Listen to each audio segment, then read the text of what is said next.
another TV.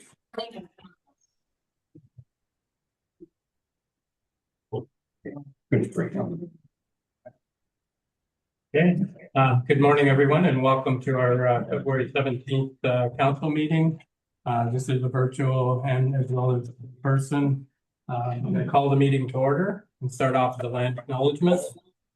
We respectfully acknowledge that the township of Havelock-Belmont-Methuen is located on the Treaty 20 Mississauga territory of the Mississauga and Chippewa Nations, collectively known as the Williams Treaties First Nations, which includes Curve Lake, Hiawatha, Alderville, Scugog Island, Rama, Osaley, and Georgina Island First Nations.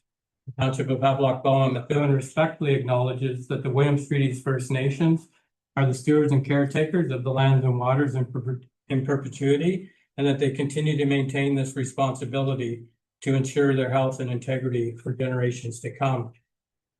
I now want to have a moment of silent reflection and pay condolences to the District of Tumbler Ridge, British Columbia, which is a small municipality of approximately 2,400 residents. Much like HBM, it's a tight-knit community where residents know and care about each other. 1 week ago today, a tragic shooting in Tumbler Ridge claimed the lives of 9 people. Today, we honor those who lost their lives with a moment of silence.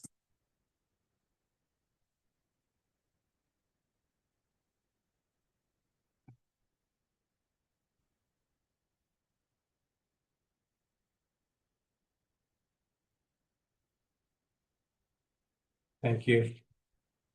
I want to ask everyone to please turn your cell phones off or place them on vibrate so it doesn't disturb the meeting. And we're going to start off with the introduction of a new employee here, Alicia Ross. If you want to, or sorry, the line already have me.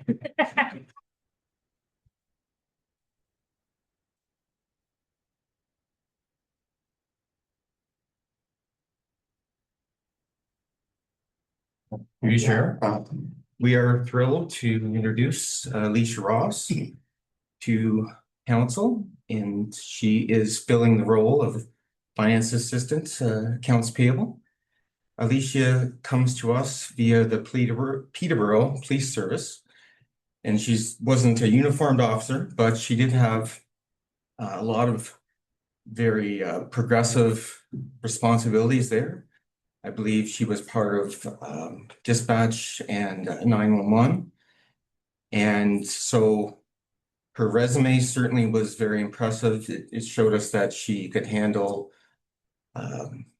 pressure, would stay composed, but it was really during the interview. And I think I told Alicia this during the interview that it became apparent the kind of person she is. And we all know that we hire the person, not lines on a resume. So we're really thrilled to have her, and I think she'll fit in great here at HBM. So please welcome her. Yeah, so welcome, Alicia. Yeah, we're looking forward to working with you, and yeah, Lionel will go pretty easy on you anyways. Yeah. I don't know about the rest of us. So. Good to know. Okay, so thank you so much. Welcome aboard. Great, thank you.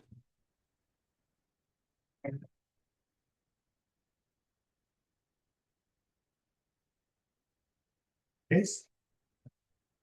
So we have minutes here from the from January 30th session meeting and the regular council meeting of February 3rd. I'll look for a motion to receive those minutes to follow in order. Moved by Deputy Mayor Webb, second by Councillor Clements. All in favor? And that's carried. Okay, we don't have any delegations here, so we're going to move right into the public meeting for zoning bylaw amendments. We have 3 of them today, and this goes for all of them. It's a statutory meeting, a public meeting held under Section 39 of the Planning Act. Any person may attend the public meeting and or make verbal or written representation either in support or opposition to the proposed zoning bylaw amendment. People keep your video off and microphone muted during the meeting until the chair invites comments regarding a planning matter. If a person or public body does not make oral submission at the public meeting or make written submission to the Township of Havelock-Belmont-Methuen before the proposed zoning bylaw is passed, The person or public body is not entitled to appeal the decision of the council of the corporation of the township of Havelock-Belmont-Methuen to the Ontario Land Tribunal. If a person or public body does not make an oral submission at public meetings or make written submissions to the township of Havelock-Belmont-Methuen before the proposed zoning bylaw amendment is passed, the person or public body may not be added as a party to the hearing of an appeal before the Ontario Land Tribunal unless, in the opinion of the tribunal, there are reasonable grounds to add the person or public body as a party. If you wish to be notified of the passing of the zoning bylaw amendment, you must make a written request to the township of Havelock-Belmont-Methuen. So with that, we'll move into the first item on the zoning bylaw amendments, and that's Benema, part of lot 27 and 28, concession to 524 Fire Road 54. I'll turn it over to Alicia. Is it Alicia or Scott?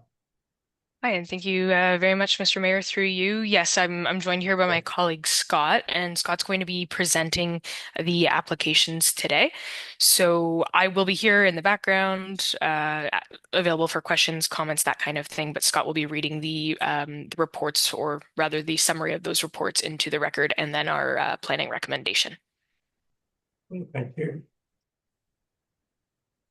Hi there. Nice to meet you, Mr. Mayor Martin. My name is Scott Day, and I'm a planner with Voten. And through you, I'd like to wish council and members of the public in attendance a good afternoon. Today, I'll be presenting the zoning bylaw amendment application submitted to the Township of Havelock-Belmont-Methuen for the property municipally known as 524 Fire Route 54 in the Belmont Ward and identified as part of lots 27 and 28, concession 2, roll number 153101006298801. The purpose and effect of this application is to present for the consideration of members of public and council an application to amend the Township of Havelock-Belmont-Methuen Comprehensive Zoning Bylaw 1995-42 as amended to permit the redevelopment of the site with a new seasonal dwelling in replacement of the existing seasonal dwelling. The subject property is just over 2,144 square meters, or about half an acre in size, with approximately 72 meters of shoreline on Cordova Lake and about 68 meters of frontage on Fire Route 54. The site is designated shoreland areas and waterfront in the County of Peterborough official plan and shoreline in the Township official plan. It is zoned seasonal residential and is currently developed with a seasonal dwelling that is less than 175 square feet, or about 16 square meters in area, and is located approximately 15.2 meters from the shoreline of Cordova Lake. The new dwelling is proposed to be approximately 116 square meters, or nearly 1,250 square feet in area, and is proposed to maintain the existing 15.2 meter setback from the shore.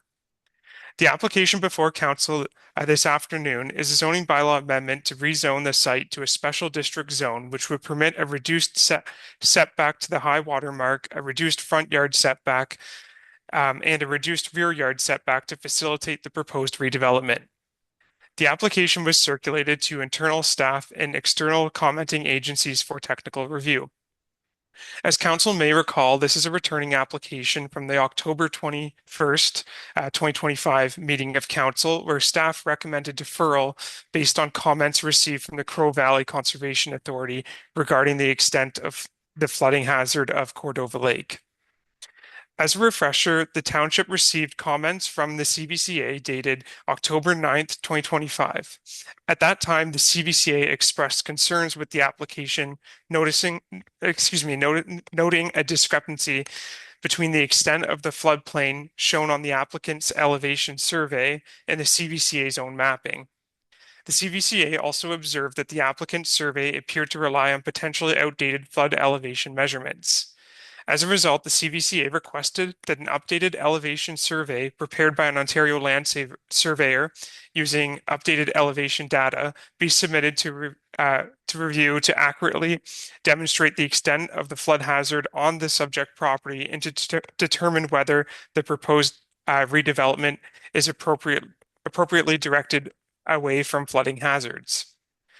As a result of these comments, staff prepared an addendum and recommended that the application be deferred at the October 21st, 2025 meeting of council until such time that an updated elevation survey could be prepared. On January 9th, 2026, CVCA staff submitted subsequent correspondence to the township regarding the application. CVCA staff confirmed that an updated elevation survey was received on December 30th, 2025. Based on the CVCA's review of the updated elevation survey, they had noted that the survey incorporates the correct elevation measurements and corresponds with the CVCA's flood hazard mapping. As a result, the CVCA noted that the location of the proposed redevelopment does not appear to be susceptible to flooding hazards associated with Cordova Lake and advised that they have no objection to the proposed zoning bylaw amendment from a natural hazards perspective. It is our opinion that the proposal is consistent with the provincial planning statement, conforms to the applicable policies of the County of Peterborough and Township of Havelock-Belmont-Methuen official plans, and does not offend the general intent of the township zoning bylaw. Public notice was posted on the site and mailed to surrounding property owners in accordance with the requirements of the Planning Act. It is my conclusion and recommendation that this application be approved. My colleague Alicia Ackroyd and I are happy to answer any questions from council or members of the public. Thank you. Okay, thank you. So the way this works is I'll be asking 3 times anybody in opposition of each application and followed by 3 times anybody in favor, and then it'll open up to council. So for the first time on this one, is anybody wishing to speak in opposition of this application? Second time, anybody wishing to speak in opposition? Third time, anybody wishing to speak in opposition? Okay, is there anybody wishing to speak in favor of this application? I'm not sure if the applicant's on here. Anybody wishing to speak in favor? Third time, anybody wishing to speak in favor? Okay, I'll open it up to council. What you thought here, the recommendations before you, or Yeah, yeah, just there was previous concerns, I believe in October about the elevation maps that we had. So those were referred back to Crow Valley. We've got an answer from Crow Valley, so I think everything looks good to go for this application. So I'll make a motion to approve. okay, so it's moved by Deputy Mayor Webb, second by Councillor Doherty. Any questions around the application? All in favor? And that's carried. Okay, the next application here is County Road 46, Patrick. So Scott, I'll open it up to you. Okay, thank you, Mr. Mayor, and through you. The next file that I'll be presenting today is a zoning bylaw amendment application submitted for the property municipally known as 933 County Road 46. The property is in the Belmont Ward and identified as part of Lot 14, Concession 9, roll number 153101000439300. The purpose and effect of this application is to present for the consideration of members of the public and council an application to amend the Township of Havelock-Belmont-Methuen Comprehensive Zoning Bylaw 1995-42 as amended to prohibit the keeping of livestock or related uses on the property, including within the existing livestock facility currently developed on the property. The subject property is approximately 8.6 hectares or just over 21 acres in area. It has approximately 520 meters or 1,700 feet of frontage on County Road 46. The property is located in proximity to the intersection of County Road 46 and County Road 44. The property is designated rural and cultural landscape in the County of Peterborough official plan and rural in the township's official plan. It is also zoned rural in the township's zoning bylaw. The property is currently developed with a 1-story single detached residential dwelling with an attached garage, having a combined footprint of approximately 167 square meters or 1,800 square feet, as well as a livestock facility or barn, which is used currently for storage purposes with an approximate footprint of 621 square meters or about 7,000 square feet. Both structures are located in the northeastern portion of the subject site. The remainder of the site is undeveloped and consists of fields, vegetated areas, and unevaluated wetlands.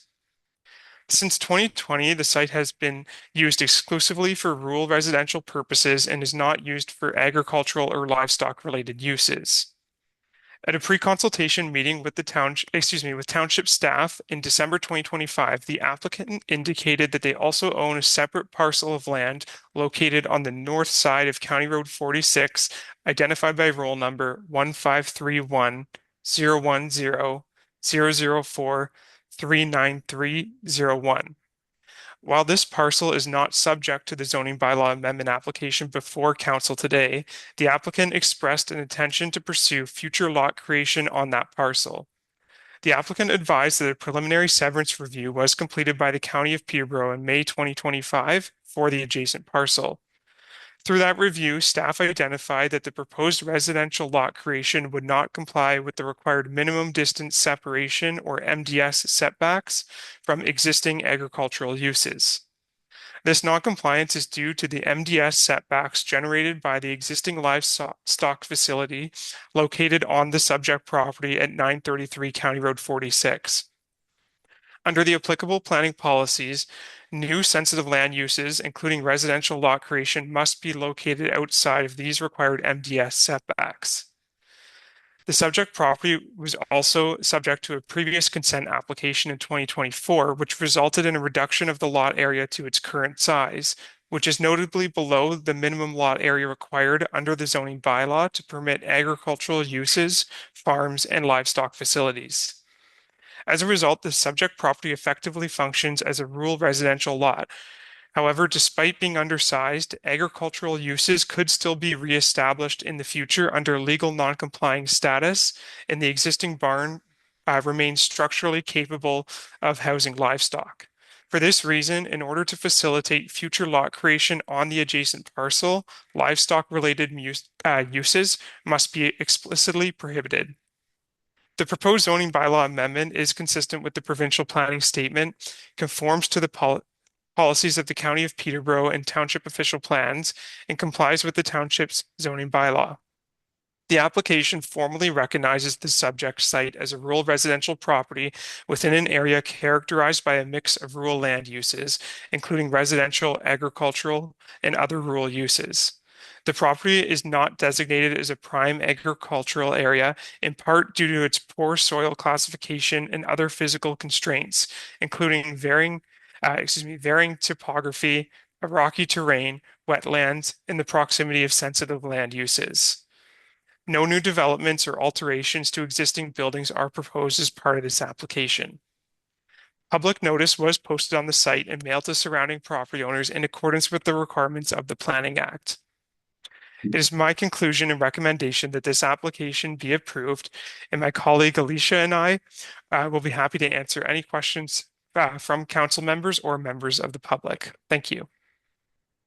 Thank you. So I'll do 3 times again. Is there anybody in opposition of this application? Second time, anybody in opposition of this application? Third time, anybody in opposition? Is there anybody wishing to speak in favor of this application? Second time, anybody wishing to speak in favor? And third time, anybody wishing to speak in favor? All right, I'll open it up to council here. I just have to, do you have a recommendation there? Councilor Clement? So through you, member, I just want one verification. So it's strictly to remove the livestock, not the rest of the agricultural, right? Through you, Mr. Mayor, yes, that's correct. So the effect of this application would just to be prohibit livestock uses, but on the entirety of the subject site, which is 933 County Road 46, as well as for the existing structure, which would be the barn. Right, no, that's fine. I'll pass the motion to accept it. Okay, that's moved by Councilor Clement. So we move the recommendation. Anybody want to second it? Deputy Mayor Webb seconding it. Any questions? All in favor? And that's carried. Okay, so the next application here is Watkins on 250 Burnt Dam Road. So back to you, Scott. Okay, thank you, Mr. Mayor, and through you, the next file that I will be presenting today, excuse me, is a zoning bylaw amendment application submitted to the township for the property municipally known as 250 Burnt Dam Road. The property is in the Belmont ward and identified as part of Lot 18, Concession 6, roll number 1531 010 004 08101. The purpose and effect of this application is to present for the consideration of members of the public and council an application to amend the Township of Havelock-Belmont-Methuen Comprehensive Zoning Bylaw 1995-42 as amended to modify the existing site-specific zoning on a portion of the property in order to facilitate the development of an enlarged accessory building to be used as a garage in accordance with the revised proposals submitted by the applicant. Following a consent application that was provisionally approved by the Peterborough County Land Division Committee in August 2022 and a subsequent merger agreement between the applicant and the township in August 2024, the subject property now forms a single land holding with a total area of approximately 0.8 hectares or about 2 acres. The subject property includes approximately 19 meters or 62 feet of shoreline frontage on Seabright Bay of Round Lake, approximately 18 meters or 60 feet of frontage along the west side of Burnt Dam Road, and approximately 49 meters or 160 feet of frontage along the east side of Burnt Dam Road. So Burnt Dam Road, which is a township road, bisects the subject property, creating two physically distinct parcels. A smaller parcel on the west side of the road, referred to as the western lot, and a larger parcel on the east side of the road, referred to as the eastern lot. The western lot has an area of approximately 726 square meters or 0.2 acres. And it is currently developed with a one-story seasonal residential dwelling with a footprint of approximately 130 square meters or about 1,400 square feet. The eastern lot has an area of approximately 0.7 hectares or about 1.8 acres and is currently undeveloped and contains topographical elevation changes with land rising in the middle and eastern portions of the parcel. As a result, the eastern lot effectively functions as a rear yard to the shoreline lot located on the west side of Burnt Dam Road. The entirety of the subject property, inclusive of the western and eastern lots, are designated shoreland and waterfront area in the County of Peterborough official plan and shoreline in the township's official plan. However, the two parcels are subject to different zoning categories. The western lot is zoned seasonal residential zone, while the eastern lot is zoned special district 283 zone. The Special District 283 zone was established in 2024 to satisfy a condition of provisional consent, which required the rezoning of the eastern lot. The Special District 283 zone established site-specific performance standards to permit the development of an accessory building to an existing residential use on the same lot, with a maximum gross floor area of 100 square meters or about 1,076 square feet and a maximum building height of 7.6 meters or about 25 feet. At a subsequent pre-application meeting with the township in December 2024, the applicant outlined a proposal for an enlarged accessory building consisting of a two-story garage with upper-level storage, which exceeds the permitted floor area and height provisions of the Special District 283 zone. In December 2025, the township received an application for zoning bylaw amendment from the applicant to facilitate the development of an enlarged accessory building on the eastern side of Burnt Dam Road. The proposed accessory building is intended to have a floor area of approximately 464 square meters, or just under 5,000 square feet, with a building footprint of approximately 232 square meters, or about 2,500 square feet, representing a lot coverage of approximately 3.2% on the eastern lot. The proposed building height is, excuse me, is 9 meters, or about 29.5 feet, and the structure is proposed to be set back approximately 3.5 meters, or about 11.5 feet from the eastern street line of Burnt Dam Road.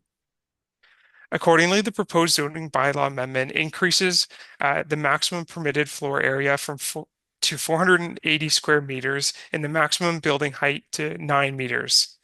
The application will also establish a minimum street line setback of 3.5 meters from Burnt Dam Road, as no site-specific street line setback is currently in place for the eastern lot. Currently, the Special District 283 zone requires a minimum front yard setback of 50 meters for an accessory building on the eastern lot. Based on a review of the zoning bylaw, staff are of the opinion that this setback is measured from the high water mark of Round Lake. However, the zoning bylaw states that accessory buildings are not permitted within a front yard. In addition, the street line of Burnt Dam Road is already located more than 50 meters from the high water mark of Round Lake. As a result, the existing front yard setback requirement is both inapplicable and ineffective in regulating development on the eastern lot. Because of this, staff are recommending to remove the front yard setback and establish a minimum street line setback of 3.5 meters, or again, 11.5 feet from Burnt Dam Road. This ensures that development is appropriately set back from Burnt Dam Road while maintaining the overall intent of an appropriate shoreline setback. The proposed development is consistent with the provincial planning statement, conforms to the policies of the county and township official plans, and maintains the general intent of the township zoning bylaw. No development is proposed on the western lot. The proposed accessory building is not intended to be used as habitable space and is proposed to be located near the Burnt Dam Road frontage where site elevations are lower. This siting allows for safe and practical access from Burnt Dam Road, facilitates vehicular circulation around the structure, and avoids placing the structure on higher ground where it could be more visible from Round Lake. Public notice was posted on the site and mailed to surrounding property owners in accordance with the requirements of the Planning Act. Planning staff are also in receipt of some public correspondence regarding the application. It is my conclusion and recommendation that this application be approved, and I'm happy to answer any questions from council or members of the public. Thank you. Okay, thank you, Scott. All right, is there anybody wishing to speak in opposition of this application? Second time, anybody Yes. wishing? Okay. Somebody's online then? Sorry, it's Peter. Okay. Oh, state your name. It's Yeah. Peter Sarlis. Yeah. Hi there. Okay. Should I go ahead? Yeah. Okay, we're located at 240 Burnt Dam Road. We're neighbors and friends with Trevor. So I understand what he's proposed. I don't have an issue with the size of the building or the height of the building. My concern, though, is the front yard setback going from 50 meters to 3 meters seems a bit small, considering the building is almost 30 feet high. And the concern is that it would change the look of Burnt Dam Road from a rural country sort of setting to I don't know, a bit of a urban or industrial sort of look. Again, I know the garage is huge. I don't have a problem with the size of it. I appreciate what Trevor's trying to do. I would just like to see a deeper setback because I don't want it visible or overpowering as we take that walk down the country road to Burnt Dam and all that. Thank you, Peter. Scott, do you have anything as far as setbacks? Sorry,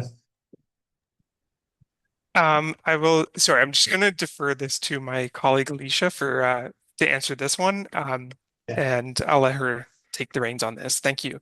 Okay. Thanks, Scott. Sorry, we're in the same room, so we're balancing muting and unmuting, so there's not too much feedback here, folks. Yes, thank you very much through you, Mr. Mayor, to the member of the public there for the question or comment rather. I do want to just elaborate a little bit because I do think it's a bit tricky to talk about that front yard setback because on paper it does seem like we are removing a substantial front yard setback of that 50 meters and then putting it down to the 3.5. So I want to touch on that a little bit, and then I want to touch a little bit on the property constraints that we've discussed with the applicant and that we reviewed based on the contours, like the elevation contours and the LiDAR mapping of the site. So to be clear, the 50-meter front yard setback that currently exists, that Scott had mentioned previously, is measured from the high watermark setback. Um, and part of the issue with it currently is that it doesn't actually apply to this property. And in part, that is because of a very specific provision in the zoning bylaw, which says that if different sites are zoned differently, then you should treat them as their own lot as far as applying setbacks and that kind of thing. We've established that this is a legal lot, 250 right to the front of it, fronting onto Round Lake Road, and Round Lake itself, sorry, Burnt Dam Road and Round Lake, and then this other sort of eastern parcel that is on the other side. And we've established with the township solicitor that we're very content in terms of ensuring that this is one lot, it's paired, it's merged. There's nothing that's going to sort of impact the togetherness of that lot with this rezoning application.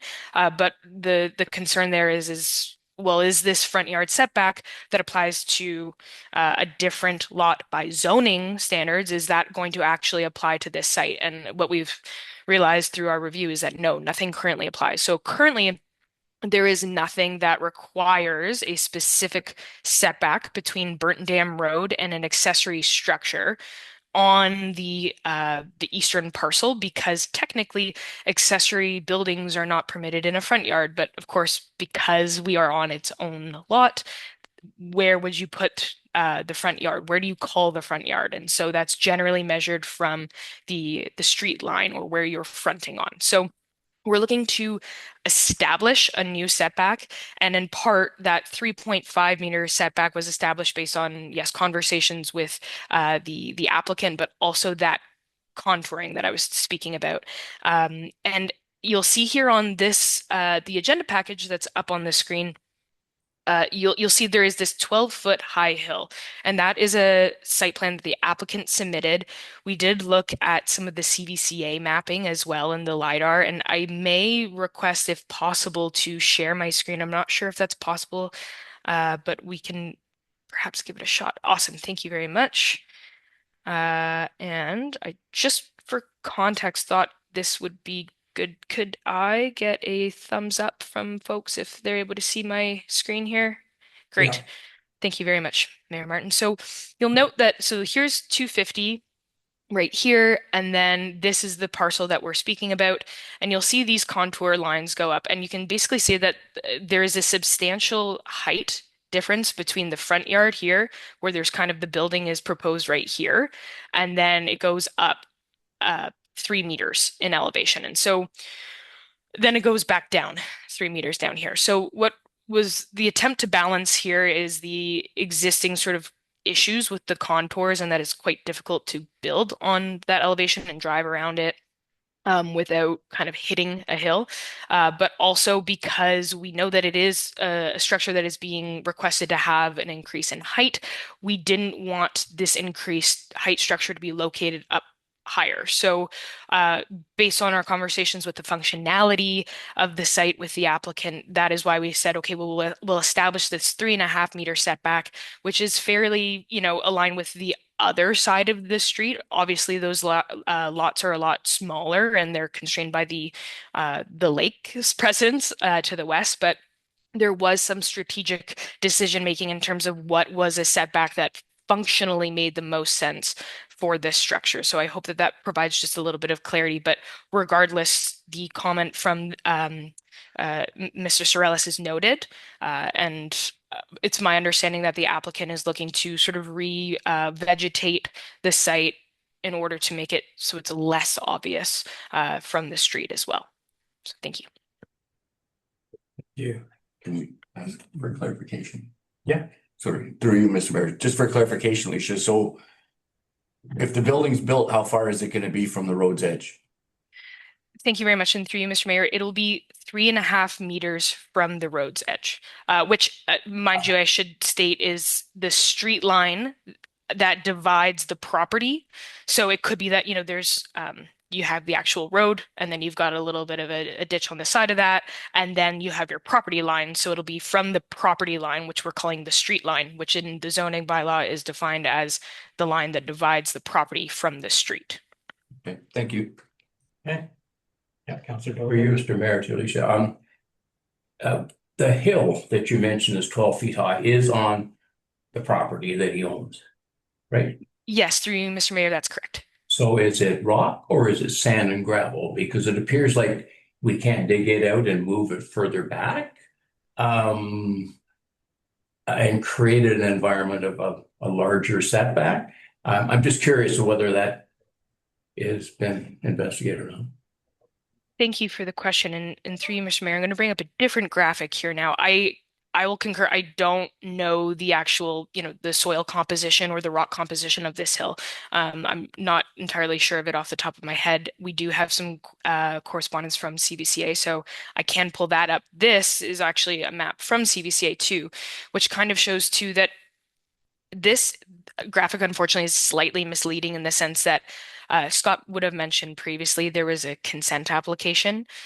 So some of this property is separate from what is currently existing here. So yes, you'll see that it's sort of the dividing line is about here.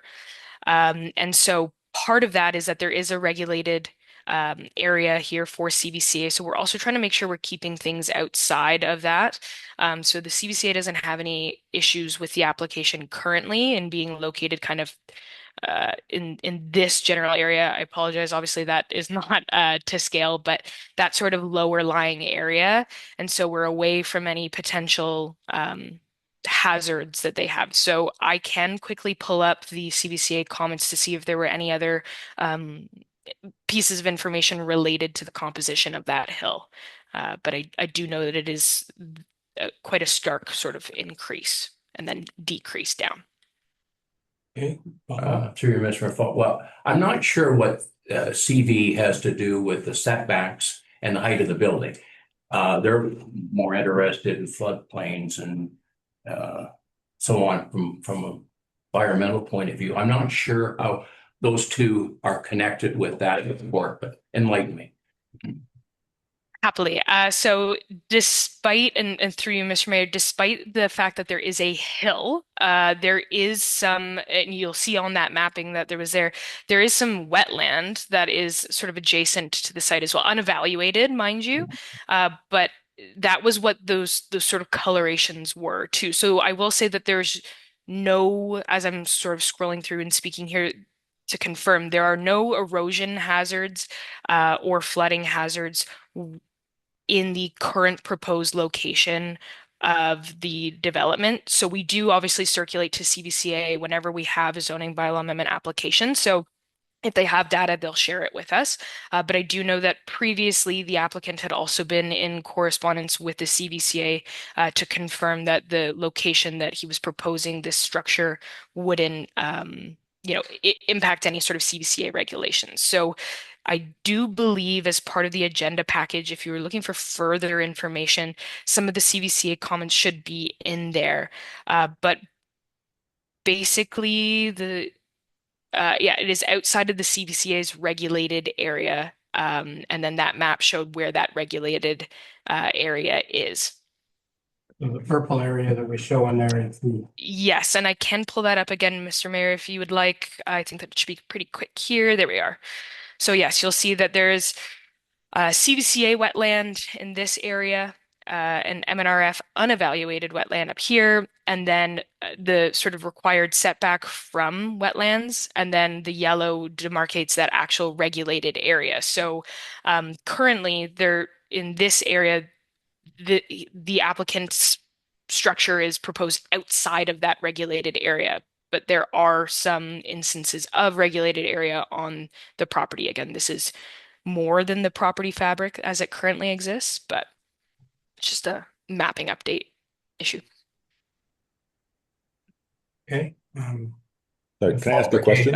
I'm still perhaps missing the point, but I've never seen Credit Valley indicate to us that the height is too high or the land's too close to the road. That's environmental. You're giving me all the reasons which are good, I'm not questioning those, but of what they consider. But that's not really the issue here at the moment, I don't think, but. They look at the wetlands, that purple area is CBCA's area. And they're looking at that and they're trying to stay outside of that area. But through you, Mr. Mayor, does CB comment that the height's too high? No, And does CB cut that the road is too close to the road? no, they're Okay. looking at that unevaluated wetland. They're only concerned about wetland and there's unevaluated wetland in that purple area. So they're trying to stay outside of that. So that's all that the CBCA is worried about. Councillor Clement, go ahead. So through you, Mayor Martin, so I'm looking at the diagram of the actual garage itself. Pretty big, and it's got a car hoist in it, and it's got a lot of windows. Would they be willing to downsize this? Like, this is huge. I mean, it's probably twice as big as their home or whatever. I'm concerned about the setback. I'm concerned about the height, especially. Would they be willing to go one floor and smaller? I mean, the car hoist, are they looking to have a commercial business there someday? Through you, Mr. Mayor, I can answer some of those questions. Yes, so I will confirm that we did ask the applicant about the sort of conceptual design of that building, namely related to the windows. I can confirm that. I did express some initial concern related to visual impact, that kind of thing. It was made very clear to me that it was just because that was what was drawn up by the designer who was hired as sort of a conceptual drawing. So that's not the end result that is being sought after here. I will note that, of course, that is related to, I guess, more building permit. Currently, we're looking at the zoning and the footprint and the height rather than the actual sort of, architectural components of that building. But your point is well taken, and there are quite a few official plan policies which speak to that, which I made very clear to the applicant. So windows should be far less of a concern when actually built. The height, our understanding is that it is purely to be a structure for the sole purpose of the actual resident who owns 250 Burnt Dam Road. They're a car enthusiast. They have their own vehicles. The hoist is for the purpose of additional storage so that if they hoist the vehicle up, they can put another vehicle under. And then there is a loft space above, which is also for storage of the recreational residential structure on 250 Burnt Dam that they're looking. So because 250 Burnt Dam on the west side of the property as it currently exists is extremely constrained as far as any additional sheds, garages go. That is in part why they're looking for a larger structure on the eastern parcel to satisfy both car storage space as well as sort of typical, seasonal residential storage space to put their things. So I think that may answer your questions related to the purpose of the hoist and the height, as well as the window concerns. So through you, Mayor Martin. So Alicia, you're telling me they're gonna put a hoist in there, put a car on it, put the car up into the top attic? No. No? Because you said putting a car underneath it afterwards. You said put the hoist up? That is in the air. Yeah. Yeah, but put another car underneath is what she said. Yeah. Storage. I just find the second floor a bit of a, I don't, Okay. yeah, sorry. Go back first. Yeah. Bev? That's through you, Mayor Martin. Good morning, Alicia. Sorry. My main concern here is the building itself, not the height, but it is awful close to that road. You're only going back, oh, I can't remember what you said, it was 3 meters or something. That's not very far. So you're like, that building is gonna be right there, right on the road. Would a house go there? Like, would you allow a house to be built that close to the road? Cause it is, that's like really close. Through you, Mr. Mayor. Yeah, so I'm happy to elaborate on that a little bit. I mean, I don't want to ever speak generally in terms of what I would recommend for any structure.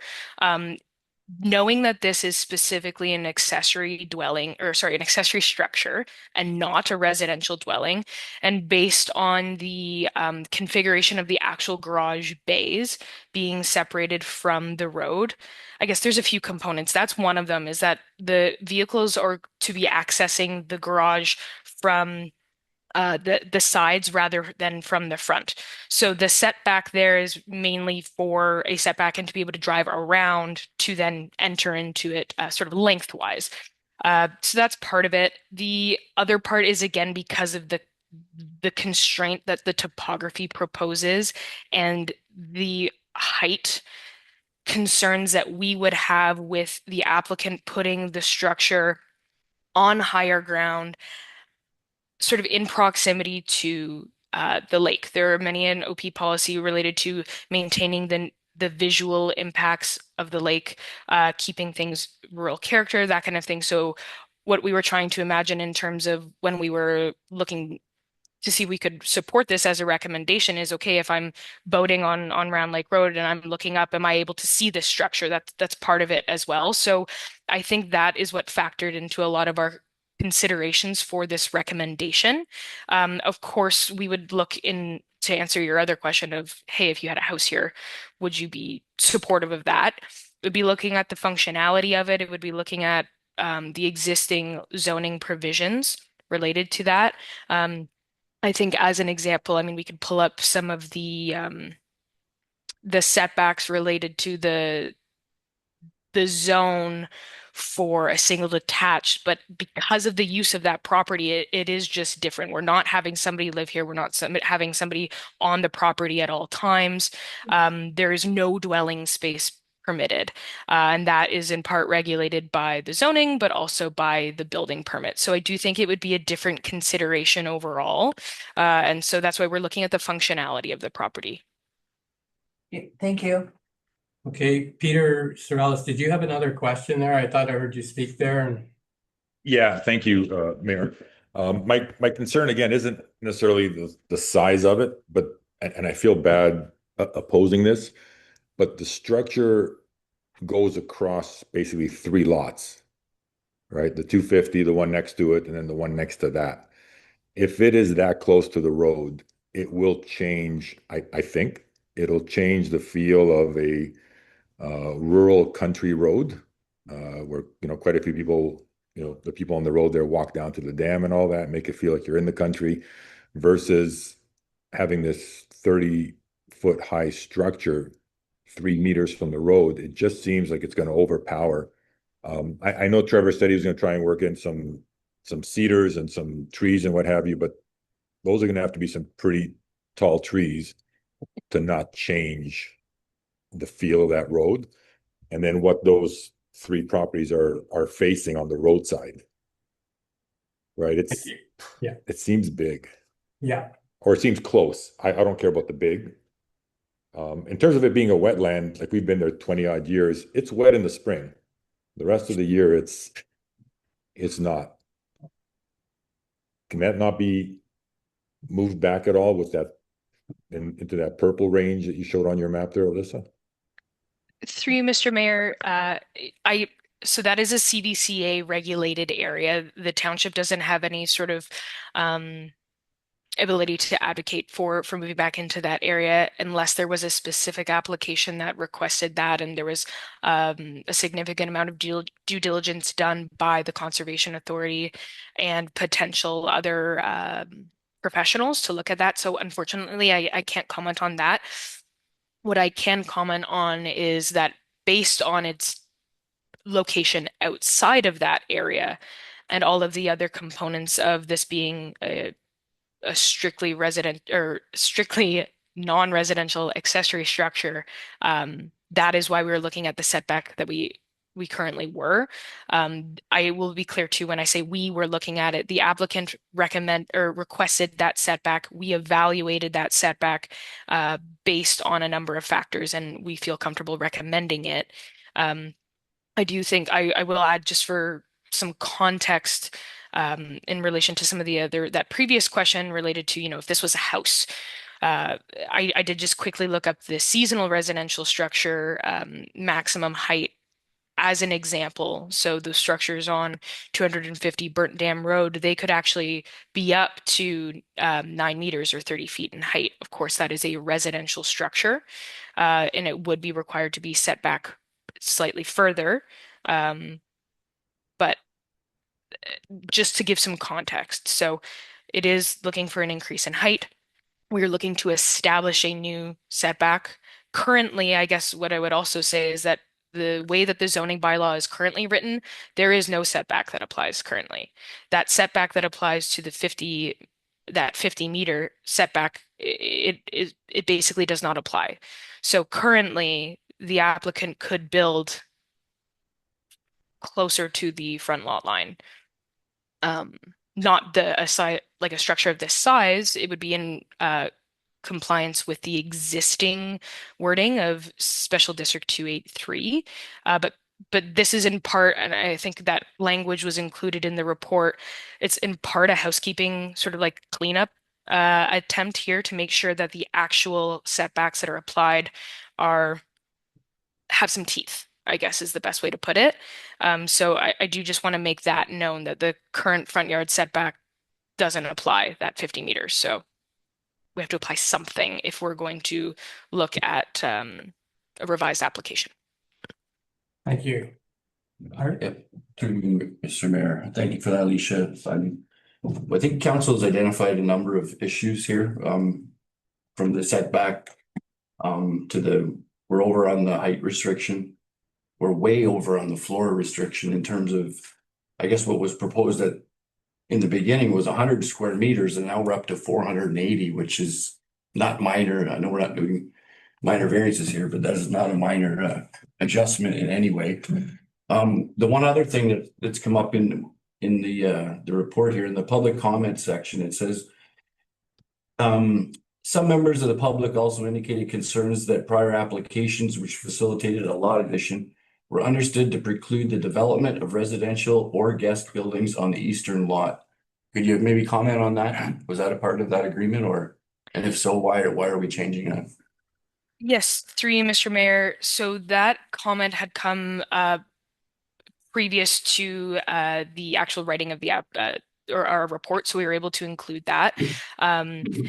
And as far as my understanding goes, Sonia had relayed some of our comments to the member of the public who was inquiring about that already. But to be clear, the preclusion of future residential structures was related to any new dwelling unit or a sleeping cabin. And so as part of the current zoning that exists, that 283, there is a clear provision in there that says that you can have an accessory structure, save and except for a sleeping cabin.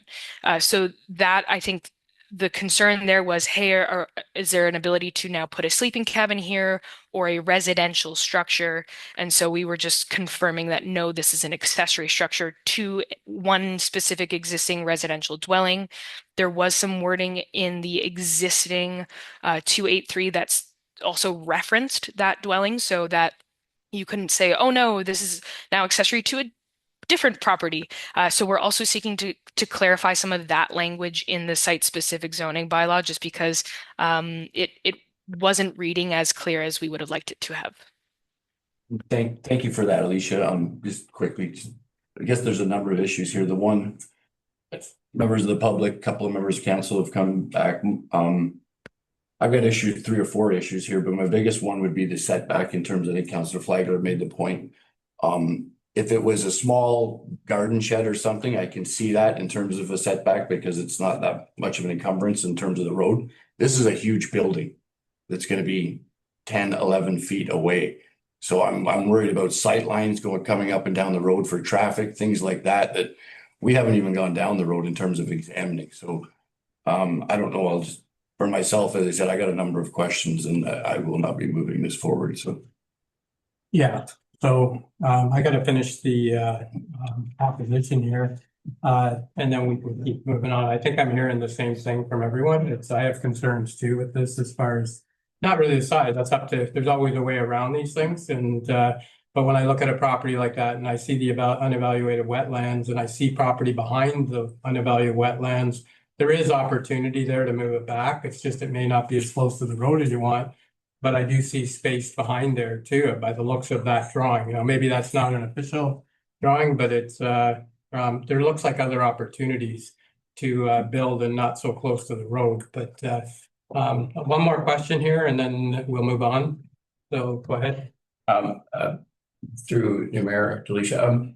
I never seen in any of the reports on anything that says that we started out with a proper setback of the property and where it was going to encroach upon those wetlands, because typically if it is, then you go for approval to Credit Valley. And this time we seem to be saying we can't do it because it's wetlands. So is it, if we move it back, can it be done if it's approved by Credit Valley? Or is it just an outright no now? Save us some time. Thank you very much. And through you, Mr. Mayor, that's a great clarification question.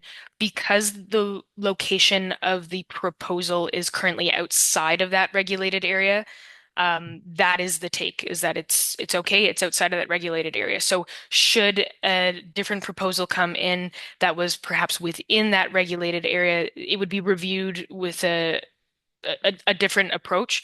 And it is, I don't want to say it's possible because I'm not a part of the Crow Valley Conservation Authority, but they would review the application as a new proposal and lay out their opinions or what they're able to accept based on the Conservation Authorities Act and those applicable regulations. Okay. All right, for the second time, is there anybody wishing to speak in opposition of this application?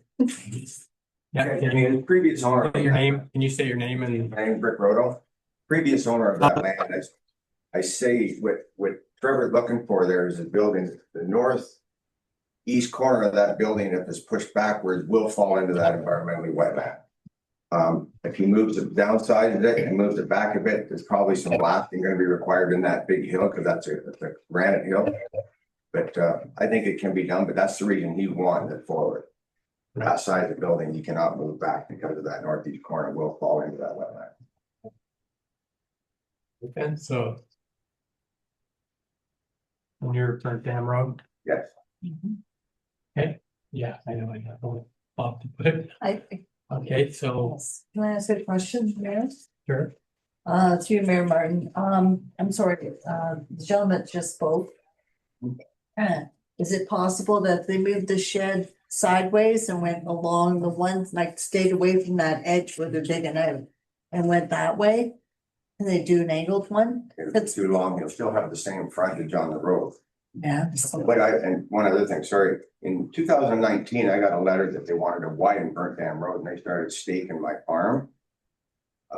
That would fall right into that, right going back, and just wondering if that order or whatever is dead in the water now. They're not going to widen Burnt Dam Road anymore. But in 2019, like I said, right from the Preston Road down around my farm, they put stakes in 5 feet inside my fence line. They wanted to expropriate, but we sort of shut that down. But I just wondered, are they still proposing to widen that road? Because if they do, you're going to play with this again. Well, that's another comment. So, Yeah. Okay, thank you. Okay. Okay, for the third time, is there anybody wishing to speak in opposition of this application? Through you, Mayor Martin, we did receive some written correspondence, and Alicia, to you, I believe you received this as well. But I will read it into the record so everyone is aware. This is from Michael, Megan, Adam, and Maya, or Mia Solakis. Apologies if I'm pronouncing that incorrectly. We are writing to formally express our opposition to the proposed bylaw amendment regarding property located at 250 Burnt Dam Road. After a thorough review of the submitted site plan survey, we have some concerns regarding the impact this development will have on our property and the surrounding community. Number one, setback deviations. We oppose the applicant's request to reduce the required setbacks.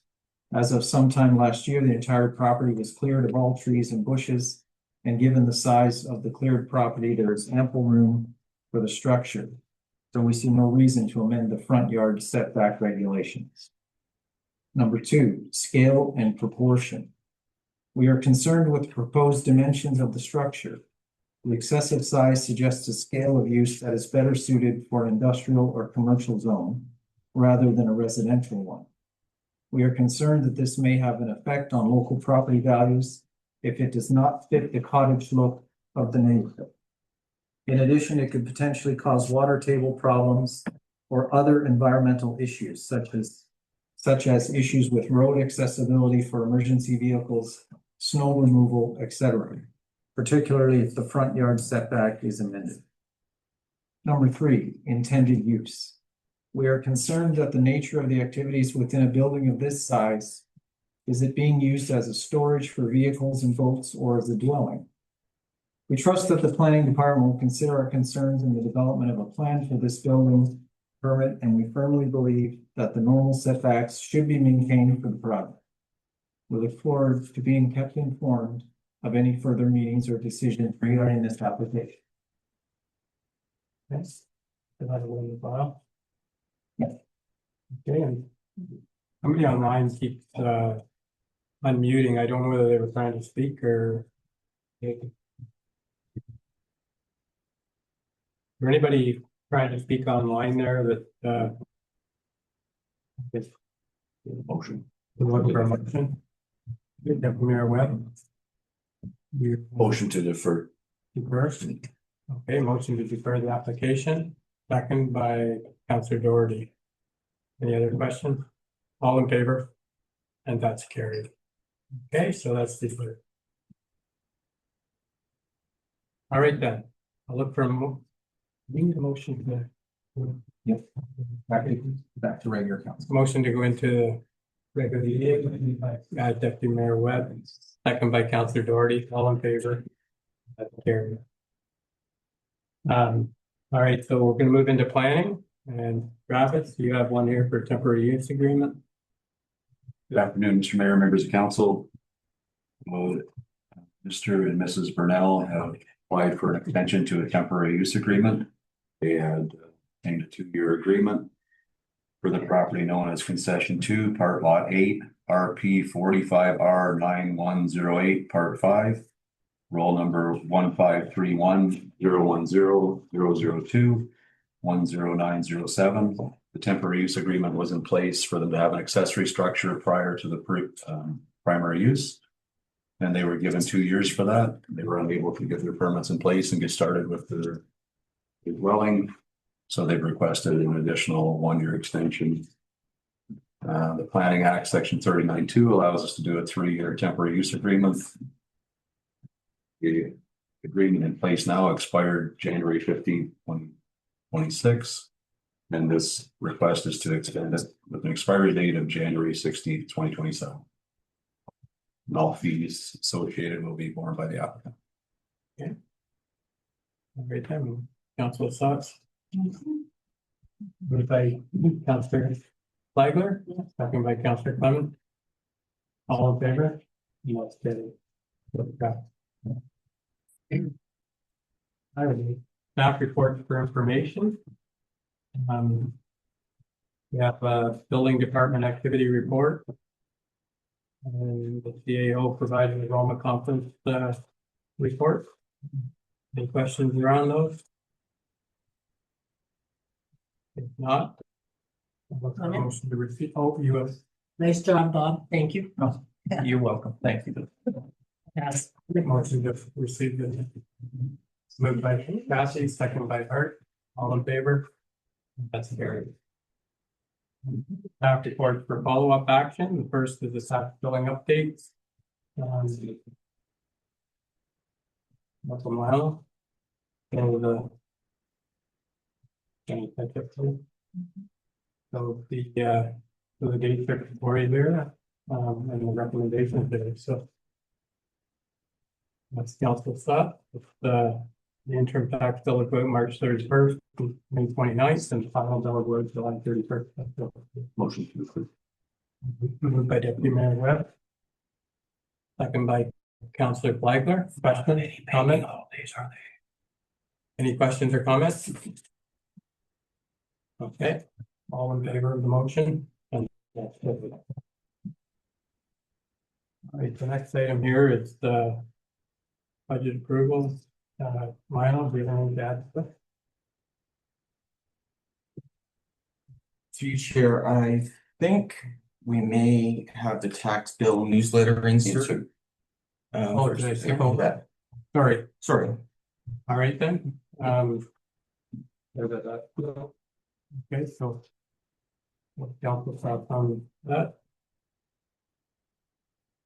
All right, go Yeah, ahead. just quick comment through, Mr. Mayor. Thank you very much to staff. Looks very good. Everybody getting everything in there. So thank you very much for that. I know we've been under a tight timeline here with us dragging budget out, but thank you, Lionel, to you, Kayla, all the staff, to you as well. I'll just make a motion that we go ahead and approve the newsletter. Okay, it's moved by Deputy Mayor Webb. Is there a seconder for that? For you Question if I can, or do you want me to Sure. second it and then have a question? second it and then question it, can you? Or second it question. Okay. Two things. Number one, maybe there's a reason under libraries, we never mentioned Kosh or Cordova. Is that done because it's the main library, or if you want to focus on it? It's number one. Number two is I'd like to see whether we could possibly add something in there with respect to the doctors, the appointments that we have with the folks. I think that was a pretty big win in 2005. And I think maybe if we could, I don't know how the wordage or the verbiage would go, but just my thoughts that would be only if the mover is in agreement. There might be an opportunity to put that in where the council message is there, take that message out and do it in there. Through Chair, You we can just focus on it instead of the rest of the stuff. It's up to you, whatever space you need. through Chair, we could definitely accommodate those things. Yes. Perfect. Okay. Any other questions around it? All in favor? And that's carried. Okay. Next item here is budget approval. So with that, the report here, and we still got the operating part of it to then get through. What's council's thoughts on this section here? Recommendation will be approved. I don't know if they're there yet, so. Anybody got any comments on it? The recommendation here is that the 2026 operating capital of the Havelock-Belmont-Methuen be approved as outlined in the 2026 capital review book and amended by motions of council, and the motions are here. So what's your thought? We have the do this. We're sitting at 4.2 line right now. You sure that's correct? And we had discussion about possibly moving some money from the police reserve. Maybe talk about that. Through you, Chair, we wouldn't be taking money out of the police reserve. Right now, we have $100,000 in the budget as a transfer to the reserve. So as it sits, if the budget was approved completely as is, we'd be have a reserve, police reserve of over 800,000. So that would not take money out of the reserve. It would just decrease the transfer to the reserve. But that is just simply one option among many if changes were so desired by council. Our allocation this year was how much? 100. Through Chair, the transfer to the reserve in the police budget was 100,000. So if we dropped that down to an allocation of say 70, what would that get us to at that number? Through Chair, that would get the tax rate increase down to 3.9%. Okay. So are we going or? Well, I'll make a motion that we do just what Lionel lined out there in terms of limiting the reserve to the police, right? So the transfer to the police would be 70 instead of 100, and then cap that off. So reducing bring the number down. contribution. Yeah, to bring the number down to 3.9.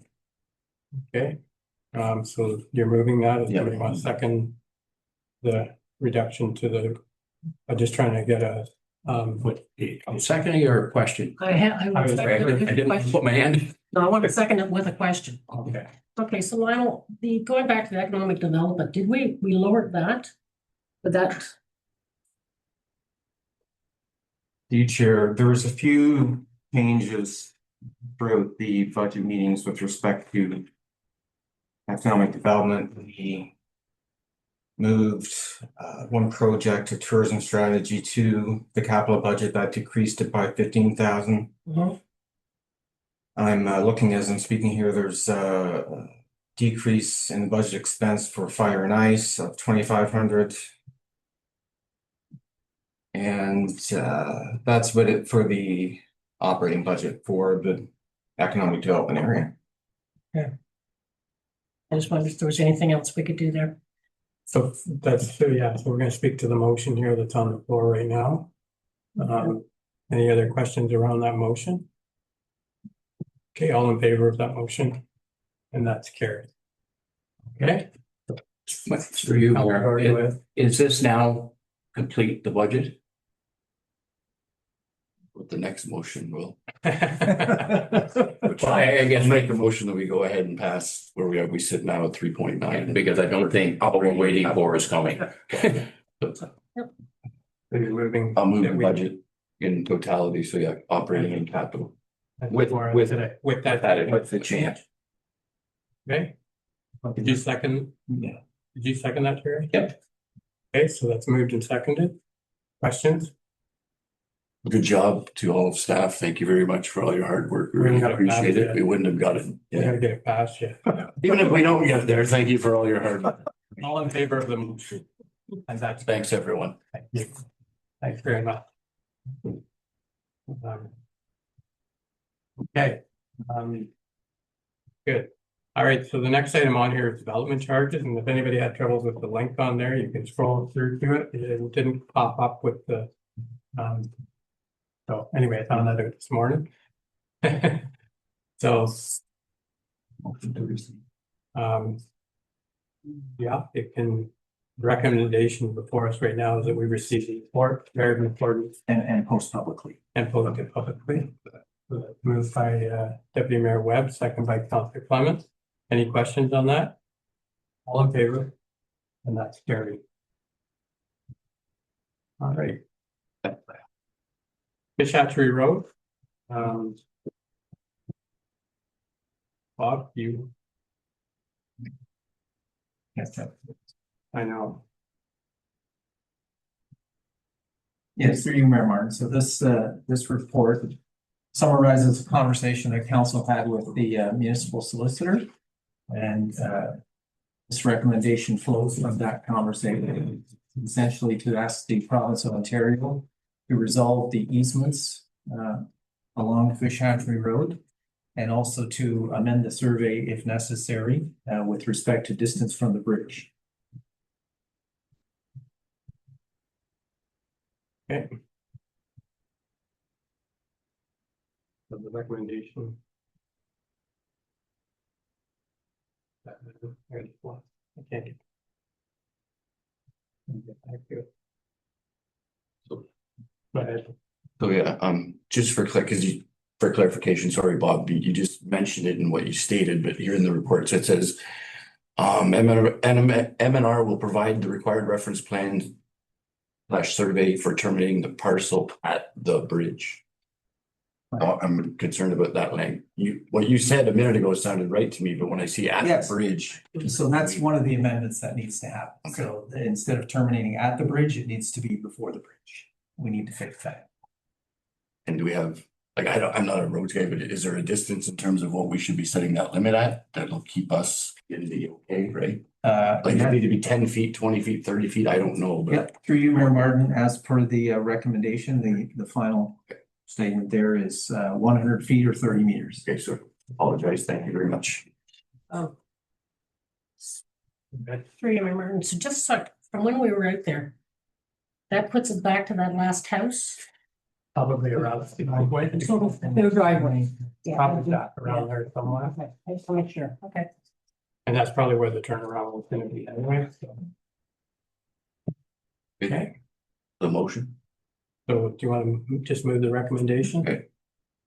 Okay, it's moved by Deputy Mayor Webb, second by Councillor Flagler. Any questions around the motion? just a comment Yeah. for Paul, thank you for all your patience and we're still. Still got a big question. Okay, all in favor of the motion? All right. That's carried. All right, so we don't have any action correspondence. Um, Correspondence for information. The county recognition awards, they're online now. If anybody knows of anybody that they would like to put their name forward or get them in there, it's always nice to see Havelock in there. We got lots of people that could be recognized. And then Celebrate Havelock event. For information, you've got the letter before you here. Doesn't seem like there's any way to make it happen as far as with the construction over at the arena. Nothing seemed to work for the group, so they're feeling that they should postpone it for a year. So I know staff worked with them to try and come up with something, and it just there seemed to be an obstacle in everything that came up. So a motion to receive the information items from correspondent. Moved by Councillor Clement, second by Councillor Flagler. All in favor? And that's carried. Right, so county update. Is there seems like a long time. No, I'm just checking here.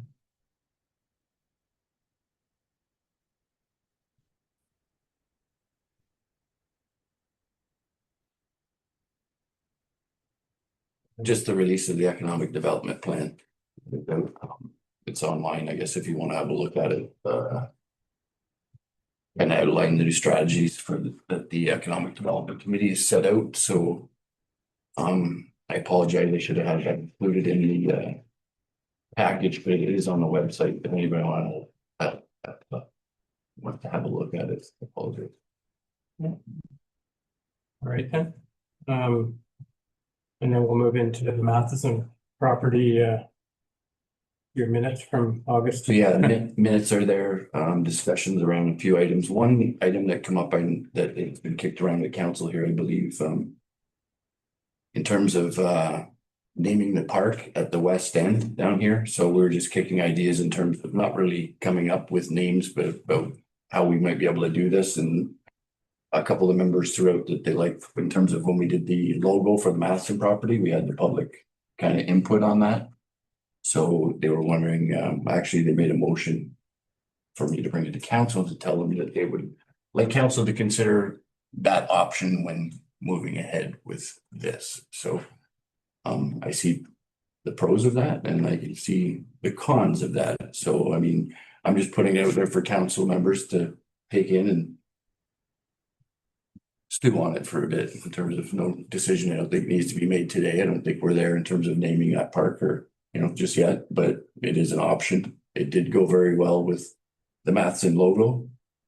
I think this is a different animal altogether from a logo to naming a park, especially if we're naming it after it's going to be named after an individual, then it can get very tricky. So I'll just leave that for council members to think about. So. Yeah. Any questions for Art? All right then. And then the next item on there is myself and the Crow Valley and the municipal levy portion for, that's not just us, that's the whole thing. Okay, so. Sorry, Through you, Mr. Mayor, I guess it would be to you. The budget item at miscellaneous revenue went down with $5,000. Like, was there a particular reason? Because that's. I'd have to look into that. And It was one of the bigger ones. Otherwise, I mean, yeah, it wasn't much, and there's it's always pretty lean, this thing, but this one's a lean. In fact, I was worried about it actually, but anyways, I could look into that for you and get it. Well, no, it's not a big, the end number was right. Yeah. Thank you. Right. All right then, so motion to receive the committee liaison report. Moved by Councillor Flagler. Second, Councillor Clement. Questions? All in favor? And that's carried. All right, I don't have any written notice of motion before me. Is there anyone who notice the motion? And no other business, so. We got bylaws here. And so we have several bylaws here. One is for Venema and Heather. The Watkin one would be deferred. And we have the temporary use bylaw for Vernal. And the building to be established, so. I think we could take a motion just for to move all them bylaws. Moved by Councilor Clements, second by Deputy Mayor Webb. All in favor? And that's carried. Should defer the one, we should take them. And let's defer the Watkins, so that's moved by Hart, second by Kathy, all in favor? Carried. Yeah. Okay, all right then, so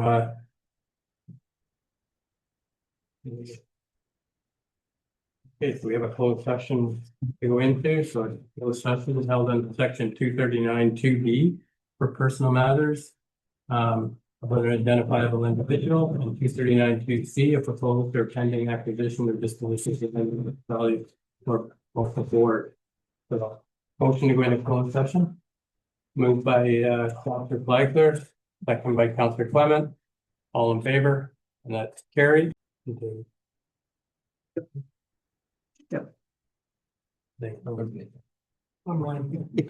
You have a motion for this one? Nothing? No. Okay, all right, so we're back in open. I'll look for a motion to resume open session. Moved by Councilor Clement, second by Councilor Flagler. All in favor? And that's carried. All right. So there's nothing to come out of closed session, so I'm just looking for the confirming bylaw for today's meeting. Kathy, Bev, all in favor? Carried. And motion to adjourn, Art and Jerry. All in favor.